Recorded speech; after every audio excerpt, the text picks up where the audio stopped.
Was there any consideration to take a lower salary rather than end up being one of the highest paid crown CEOs with a salary possibly higher than the Prime Minister's? They're at it again. Welcome back to Moose and Loose. My name's David. Today we got Mark Carney bringing in all his European friends and some other countries here as he sets up a new bank for defense and security. Dangerous and divided world. Meanwhile, who gets the bill if this goes sour? It's the taxpayers. Let's jump into this. Jumping over to House of Commons, they are back in action here. And so the first two questions, they ask about the awful jobs reports, both in French and English. And Stephen McKinnon here just deflecting and pointing to the tragedy that happened in New York. This one here, we have an Air Canada flight that was taking off, I believe, and a fire truck drove in front of it as it was taking off, and it ended the pilot and co-pilot, sadly. And then we've got liberal buffoons like this guy, Michael Jared Gibbs. And what does he say? Unbelievable tragedy for Canada and all Canadians. My thoughts are with friends who are Air Canada employees on this terrible day. And he goes on to say, we know Trump has ruined flight safety in the US, so I'm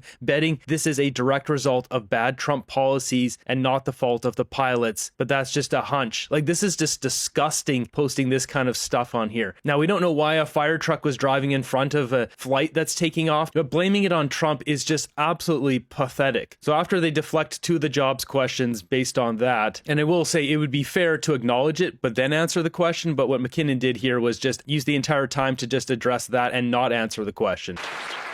Not even this Liberal government can sugarcoat the findings in the most recent jobs report. It revealed the largest collapse in full-time jobs since COVID, over 100,000 jobs lost, and a youth unemployment rate of 14% now. TD called it weak, CIBC called it very bad, and BMO called it simply brutal. But it's more than just words. It's empty bank accounts, it's skipped meals, and it's fleeting hope. We need action now. Will the government commit today to adopting our Conservative jobs plan to get the economy back on track and people back to work? Yeah. The Honourable Minister of Finance. Mr. Speaker, it is shameful to see the Conservative talking down the Canadian economy. Canadians are proud people, Mr. Speaker. This is not a good argument. You can't say it's shameful to talk down an economy that's doing bad. No, it's shameful you guys aren't doing the right thing. This is like an abusive partner that blames the partner for complaining after getting punched. We have the most educated workforce in the world, Mr. Speaker. We build ships, we build cars, we build planes. We have critical minerals, we have energy. We are the only G7 country which have a trade agreement with all the other G7 nations. Mr. Speaker, on this side of the House, we're proud of our workers, we're proud of our industry, and we believe in Canada. We need to point out a few things there. What did he mention? Critical minerals, energy. They have a bigger strategy they're rolling out here today. There's an announcement that came out. We'll get to it in a second here. And I'll show you a few clips throughout the House session here, all pointing to the same thing. That was a terrible answer, Buckley. Did you hear that? That was a terrible answer. Somebody yelled that. Yeah. The Honourable Member for Thornhill. The only thing that's shameful is an answer like that from somebody who has been here for 10 years, who has created a homegrown problem with their out-of-control taxes, their out-of-control spending, and mountains of red tape. And now we have the only shrinking economy in the G7, the second highest unemployment rate, the highest household debt, and the highest food inflation, and everyone else is dealing with the tariff war too. So when will this government admit that their policies are killing jobs and reverse course before they kill even more next month?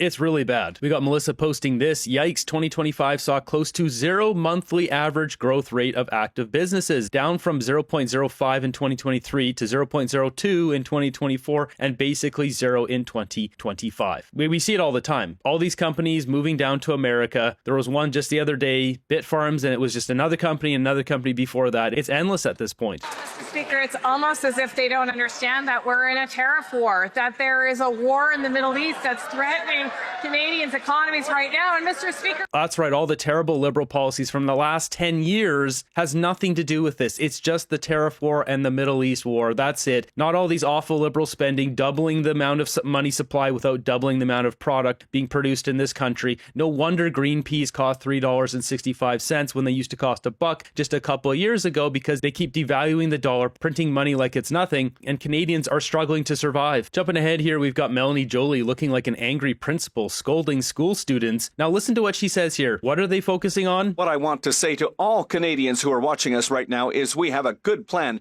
We have launched our defense industrial strategy.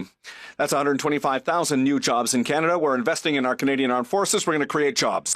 Defense industrial strategy. Francois Philippe Champagne mentioning critical minerals, energy. This is all wrapping up together. So I brought up those clips of defense industrial strategy, energy, critical minerals, etc. Well, we have this big announcement coming out today. Canada hosts partners to advance establishment of Defense, Security, and Resilience Bank. What is this? So this is called the DSRB in Montreal here. Francois Philippe Champagne announcing this, says they welcome Canada's role to host in-person negotiations beginning today among representatives of 18 countries to establish the DSRB, the new multilateral financial institution that will bring together like-minded partners to mobilize and deploy private capital and support collective security. This is devious what they're doing here. The DSRB will provide long-term, low-cost financing for defense, security, and resilience initiatives across supply chains, helping to address critical financing gaps with benefits for member governments, defense firms, particularly small and medium-sized enterprises. The DSRB will be an important new tool to strengthen collaboration with allies, yada, yada, yada. Basically, they're creating a bank here to finance defense supply chains for the EU. This bank is essentially the EU's new war chest. Now, what's ridiculous about this is they're using taxpayer money to back this, so then the big banks and companies like Brookfield can invest in this with security that they will either get returns or they don't lose anything, and taxpayers will be the ones on the hook for this. And with this, we're seeing what? Canada's Energy Minister Tim Hodgson vowing to have the G20's quickest mining permits. Oh, really? It took decades before, and suddenly they want to have quick mining permits. Is it because it's beneficial to Brookfield? We got Melanie in Saskatchewan bringing this up, essentially saying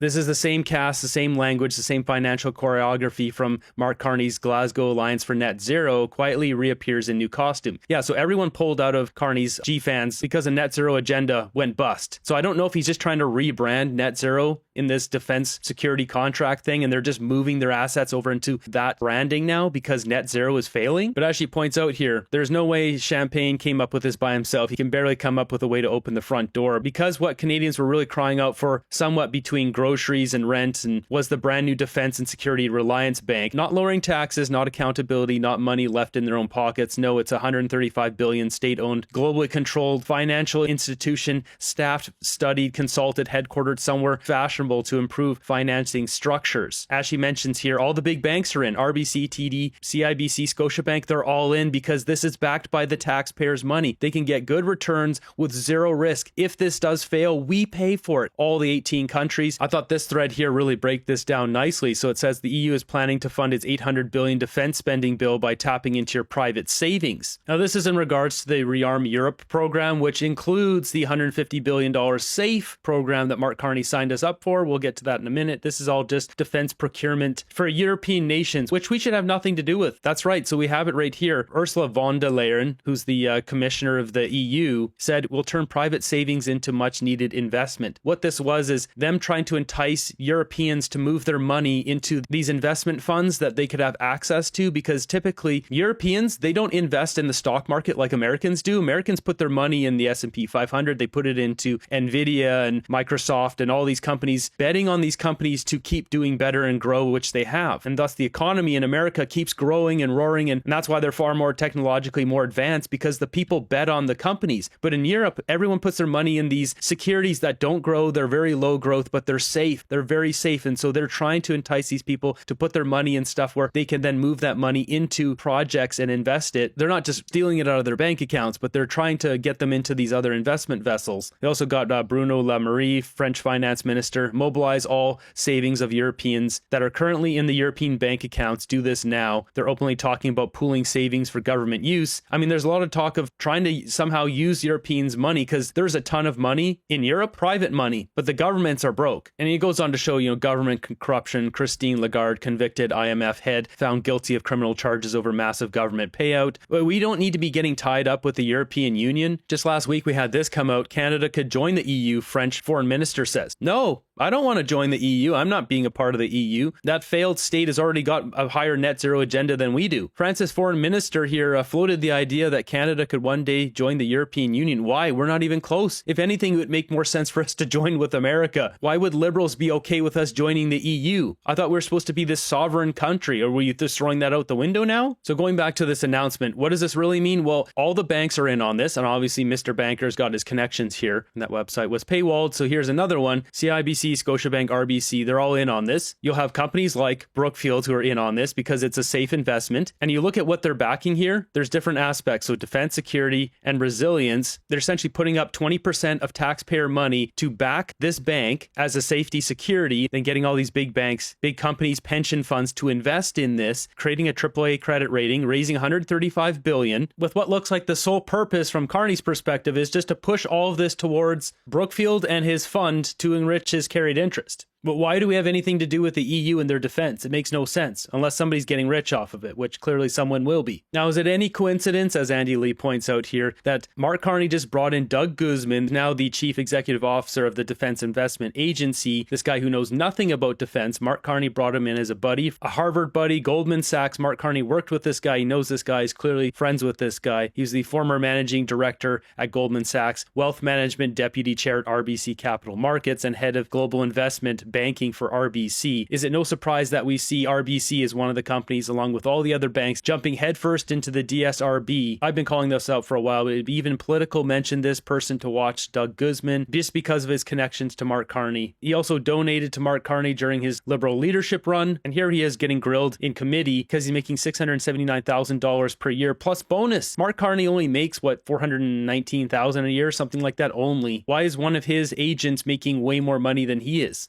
I understand that you and the Prime Minister were colleagues at Goldman Sachs, an American company in the 90s, and you run in all the same banking and investment circles, correct? Well, to refer to a question earlier, if I'm a close friend of the Prime Minister's, I feel bad for the Prime Minister because I don't see him very often. Okay. So it seems from earlier Yeah, you can still be friends with someone and live far away. We know how the internet works. testimony, as my colleague mentioned in November, that your name may not have been on the Privy Council suggested list of candidates for the job. So, Canadians are wondering, how did you get on being the government's pick for this leading agency? So they would know better than I would. Just as I said, I expressed an interest in serving Canada. I think Canada's having a moment. With the globally. Prime Minister, correct? I expressed to Yes. the clerk after the Prime Minister sent me there, and left to them where they thought I could best make a contribution.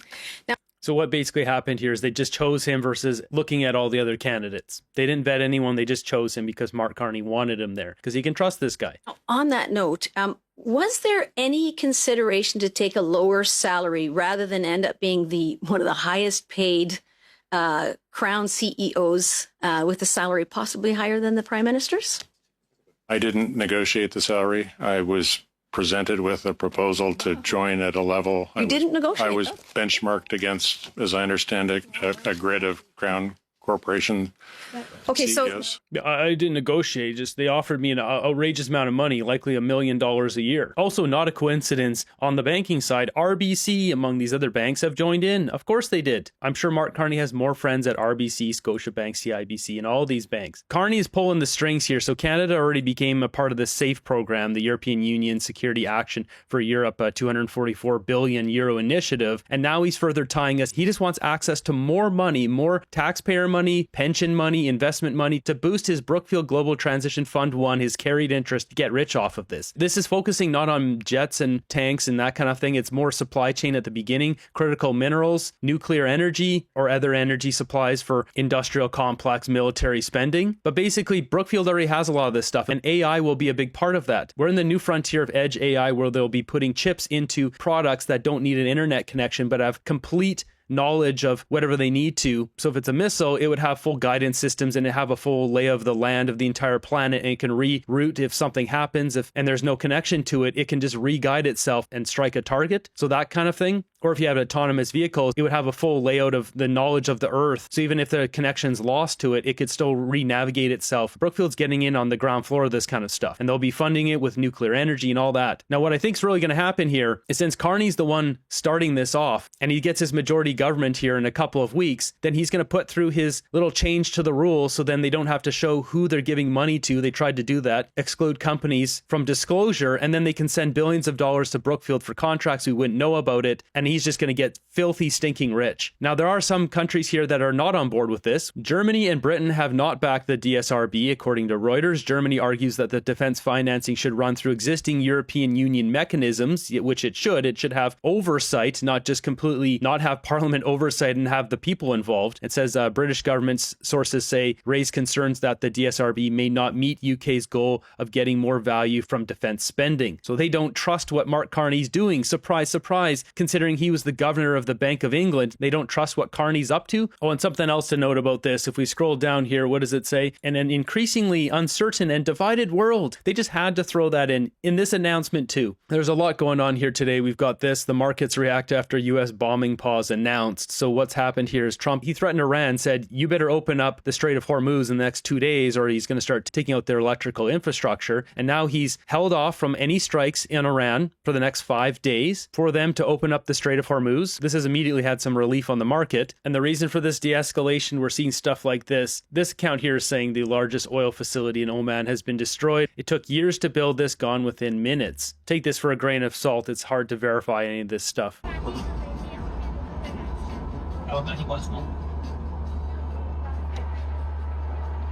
That is crazy. And we've got this. Apparently this is real. Numerous accounts saying this is real. I can't verify that, but it says, wow, stunning moment. US and Israel pow explodes on Iran's Dezful airbase. They kablawied the entire airbase.